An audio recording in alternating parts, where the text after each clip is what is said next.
In the world of vintage watches, we often come across the expression or hear the word tropical dial. What are tropical dials? First of all, tropical dial, the expression is not coming from any manufacturer or any brand. It is an expression that followed an observation, I believe, from collectors and dealers a long time ago in regards to watch dials. So a tropical dial kind of is the result of a transformation of an original dial color.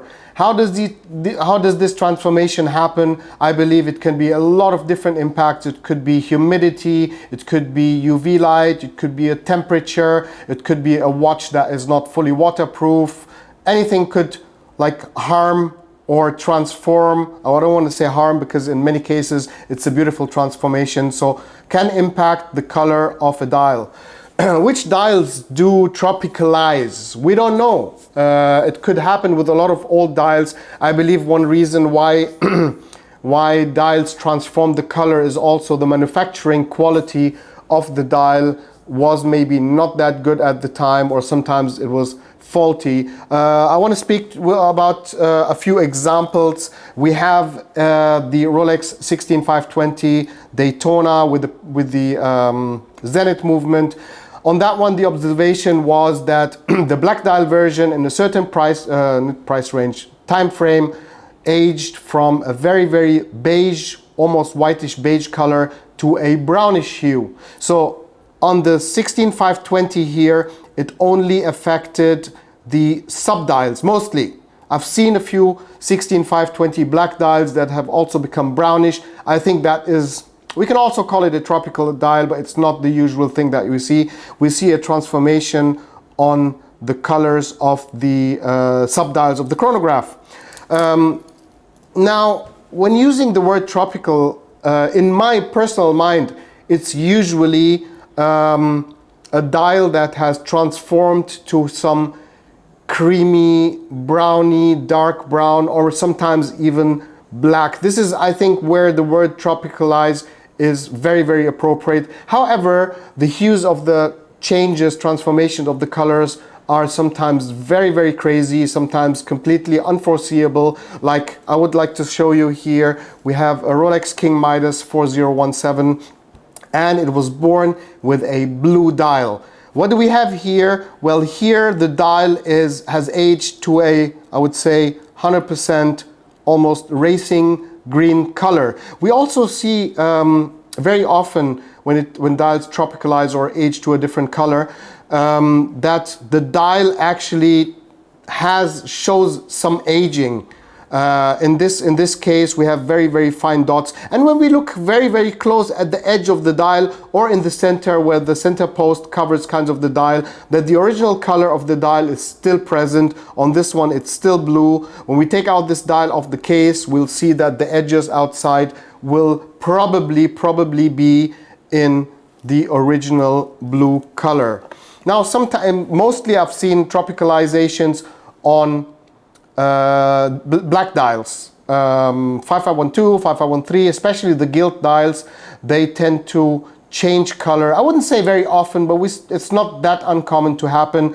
And those gilt submariners, GMTs, very often become very, very attractive to a wider audience that likes these transformations and is willing to pay a premium for it on the market. Now we have to understand that this is an aging process, and in the fewest cases, the aging is like 100% perfect, that no aging on the dial is visible. Very often we see traces, even sometimes we have to loop it, that the dial shows a few bubblings, few crazings on the surface. And this is also a point where I say that the aging is original and happened on a natural way. Whereas you can imagine that in the vintage world, a lot of things cost a lot of money that are not so common. So a tropical dial that has aged to a beautiful, perfect color will fetch, as I said, premiums on the market. So I believe that there's a few black sheep out there who actually go and tropicalize these artificially. I don't know, we don't have to do these. There's enough nice watches on the market, be honest, and the watch should look honest when you look at it. In many cases also, when dials tropicalized. That means there was an impact of humidity or UV or whatever. Sometimes it's darkness. I mean, a watch was kept for 20, 30 years in the dark safety box and it turned brown, and I believe that the impact was a little bit of humidity. Some cases also the indexes like the baton markers, the lume on sports models, the coronet and the hands can also show signs of aging, oxidation, or again tropicalization. Very, very popular species, I would say, from the, we're speaking about mainly Rolex here, on the Oyster models, black gilt dials, 1950s, 60s. They are very, very attractive. I have here a 6694 in beautiful condition, and the dial has aged to a, I don't know how to, there's a little bit of caramel inside, there's a little bit of walnut inside, there's even traces of still the black dial there where we can see what the original dial of the color was. I believe the more unique the aging is, the more attractive it is, and sometimes we see it sometimes on 1016 gilt explorers. I don't know why it's only that model, like one of the few models where the aging is often only on one side of the dial. Now, I mean, we can understand if half of the watch is under a cuff all the time, you're driving and you like to hold your hand outside of the window, and that your shirt or your jacket is still covering half of the dial, then only half of the dial is getting the real impact that causes this transformation. In some cases, we have also silver dials that get a small hue on top of it. Like this was a silver dial on Oyster Precision here, and it has transformed to a champagne color. And if I look close with the loupe, I will see that there's very, very, very fine speckles on the dial that have actually caused the overall look to be different than before in a different color.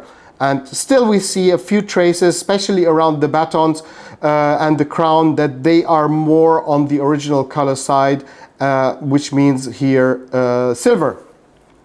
Now, in generally, as I said, the transformations don't always go into the black, brown, caramel, beige hue. We have here a originally blue Buckley dial with the white blown up Roman numerals and white hands as well. And in this case, the blue dial has become purple. A very, very cool purple hue. Again, that's a transformation. That's a kind of a unique transformation for this dial, and we don't see many of these. I wouldn't say that this is the only one that happened where this happened with. I mean, the blue Buckley, if it had a similar exposure to whatever I just said, then the dial can definitely turn purplish, perfectly purple, or just get a hint of purple that you see that it's not the original color.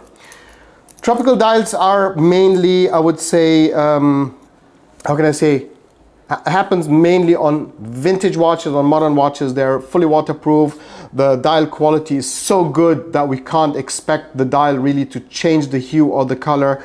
And most of the tropical dials we see are from the gilt era, the 50s and early 60s, where I believe the lacquer that was used, I don't know if the lacquer even added to the risk of tropicalization or not, but we know that gilt dials are black dials with gold print and they have a clear lacquer on it. So maybe that's the reason why most of the, or a lot of the tropical dials that we see today are on gilt models.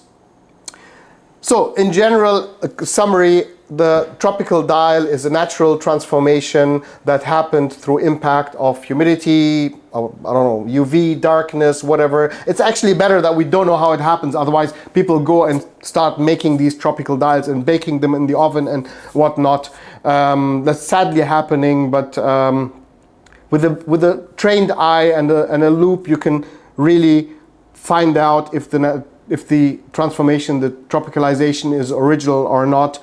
And yeah, I hope that this helped you a little bit in your vintage hunting journey.